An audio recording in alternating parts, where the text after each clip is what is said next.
Hello, how you doing? This is Jeffrey Lee Folschinsky, your clock master of kooky curiosities, and I'm ringing the alarm bell of lunacy as I welcome you to another episode of Meaningless Minutia, a show that wakes up your mind and immediately hits the snooze alarm. And with that advertisement of agony thrown out there, let's get to this week's question. Did you know people woke up other people for a living? Who can that be knocking at my door? No, we aren't about to break into a rendition of Who Can It Be Now, although that would be rather awesome of us all. But what I'm referring to is a profession known as the knocker-upper. And no, this doesn't refer to someone getting a woman pregnant the old-fashioned way for money. Actually, I'm not even sure that's legal. What I am talking about are people who were paid to knock on other people's doors and windows to wake them up for work. That's right, people would walk from home to home using batons, long bamboo canes, and even pea shooters and knock on people's doors and windows to wake them up. This particular profession started in Britain and Ireland during the Industrial Revolution, where companies began to have a more formal start time for the workday.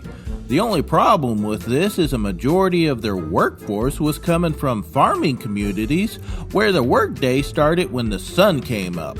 Alarm clocks were still unaffordable to the common worker, and even if they could afford one, they were notoriously unreliable. Thus, the knocker-uppers were created. For a small fee, people would travel from home to home, much like a paper route, and knock on a client's door to wake them up. If they lived in an upstairs apartment, people would use long cane poles, usually made from bamboo, and knocked on their window. It was also said that people used pea shooters to hit high windows with dried peas. A lot of times, constables looking to supplement their pay would perform these duties while walking their rounds. Other times, people that were already paid to walk through the streets, called snuffer-outers, who were people that snuffed out gas lamps in the morning, would do the same. And yes, I realize the name given to these professions weren't the most original, but it was the time they were living in.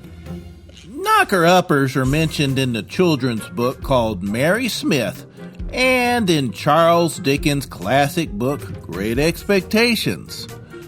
With the introduction of electricity and the alarm clock becoming more affordable and reliable, the profession pretty much died up after the 1940s. But the question that probably wasn't on your mind throughout all this was, who wakes up the knocker-uppers? Well, the answer to that is simple enough.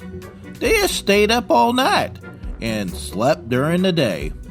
So, if you were a night owl or a vampire, this was probably the profession for you. Okay, I can feel you're reaching for your mental snooze alarm, so I best just stop there. But before I let you doze off, let me leave you with this fever dream. There are people out there that are professional paper towel sniffers, which really makes me hope that doesn't include returns. Hee-hoo! And with that, I'm Jeffrey Lee Folschinsky saying, adios, amigos.